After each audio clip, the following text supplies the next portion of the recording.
Last video में हमने corona virus के बारे में डिस्कस किया, जिस पर हमें एक्सेप्शनल फीडबैक मिला।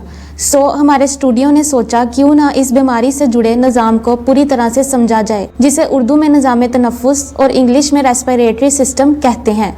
अब हम ह्यूमन रेस्पिरेटरी सिस्टम के बारे में डिस्कस करेंगे। इंसानी जिस्म बिलियंस ऑफ सेल से मिलकर बना है और हर सेल को जिंदा रहने के लिए ऑक्सीजन की ज़रूरत होती है। अब इंसानी जिस्म किस तरीके से ऑक्सीजन को अपने जिस्म के अंदर लेकर जाता है और गैर ज़रूरी गैसों को बाहर निकालता है, ये सारे का सारा अमल निज़ाम तनफ़ुस में पड़ा जाता है। जिस्म में हवा का दाखिल होना और बाहर निकलना निज़ाम तनफ़ुस की वजह से ही मुमकिन है।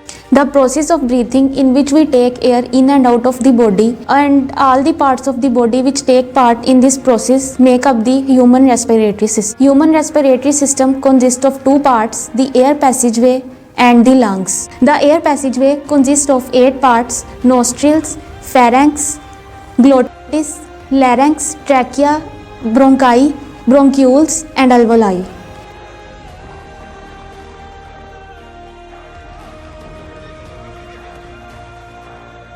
Number 1. Nostrils. Nostrils are the first part of air passageway from where air enters into our body. Nostrils are the two air opening in our nose, जहाँ से हवा हमारे जिस्म के अंदर दाखिल होती है। Second part of our air passageway is nasal cavity. Nasal cavity are behind nostrils. Hair and mucus are present in the nasal cavity. Hair and mucus clean the air. The dust particle that present in the air traps by the hair and mucus. Mucus is the sticky liquid that present in the nasal cavity. यानी कि nasal cavity में मौजूद hair और mucus हवा में मौजूद aerosols और tiny particles को आगे जाने से रोकते हैं और यहीं पर ट्रैप कर लेते हैं और साफ हवा आगे एयर पैसेजवे में दाखिल होती है।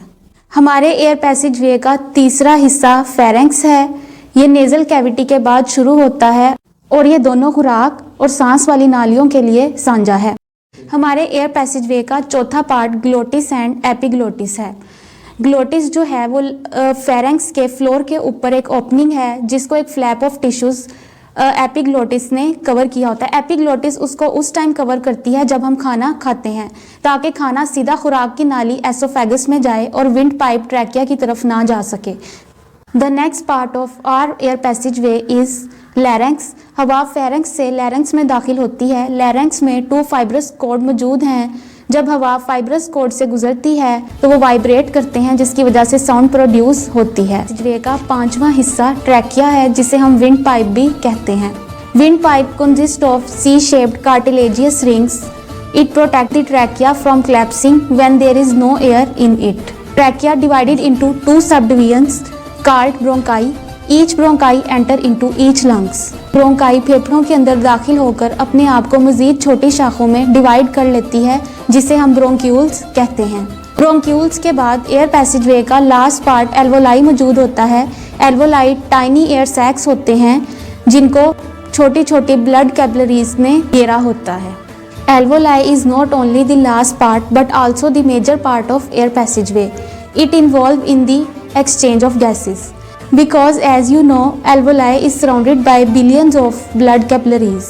एल्वोलाई में एयर मौजूद होती है, जिसके अंदर ऑक्सीजन मौजूद होती है, और ब्लड कैपिलरीज जिन्होंने एल्वोलाई को घेरा होता है उनमें इस्तेमाल शुदा ब्लड मौजूद होता है, जो कि एक तरफ से आता है। अब यहाँ पर exchange of gases take place होता है। ऑक्सीजन ब्लड के अंदर दाखिल होती है और ब्लड से एक्स्ट्रा गैसेस एल्वोलाई में शामिल हो जाती हैं। As oxygenation undergoes, the blue color of the capillaries changes into the red color, and the extra gases enter into the alveoli from air passageway. These gases exhale out of the body.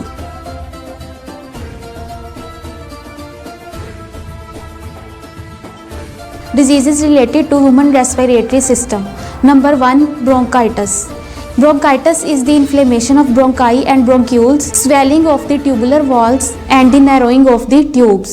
Excessive mucus is produced in the tubes. The symptoms of this disease are cough, fever, mild wheezing and chills. There are 2 types of bronchitis: acute bronchitis and chronic. Acute bronchitis lasts for 2 or 3 weeks. Chronic bronchitis lasts for a year or more. It has been seen through many researches that people who are more vulnerable to chronic bronchitis are above 45 years. The second disease related to human respiratory system is emphysema. Emphysema is the destruction of the walls of alveoli. It results in larger sacs but less surface area for the exchange of gases. Its symptoms are shortness of breath, fatigue, recurrent respiratory diseases and weight loss. Human respiratory system से जुड़ी तीसरी बीमारी नमूनिया है। ये पहली दोनों बीमारियों से ज़्यादा खतरनाक और लिथल है। Pneumonia is the infection of the lungs. If it infects two lungs, then it is known as double pneumonia. Pneumonia is caused by Streptococcus bacterium.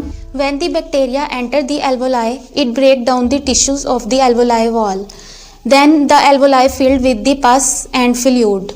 The symptoms of the pneumonia are fever, shivering, and cough with mucus production. The body color of the person changes from dusky to purplish because of the poor oxygenation of blood. Some antibiotics and vaccines are available for its treatment. The novel disease coronavirus, whose neither vaccine nor antibiotics currently available in the market. हम इसके बारे में ज़्यादा discuss नहीं करेंगे, लेकिन कुछ हैरानकुन बातें जो मैं आपके सामने रखना चाहती हूँ। अगर हम कोरोना वायरस की हिस्ट्री में जाकर देखें तो कोरोना वायरस की फर्स्ट जनरेशन 50 साल पुरानी है।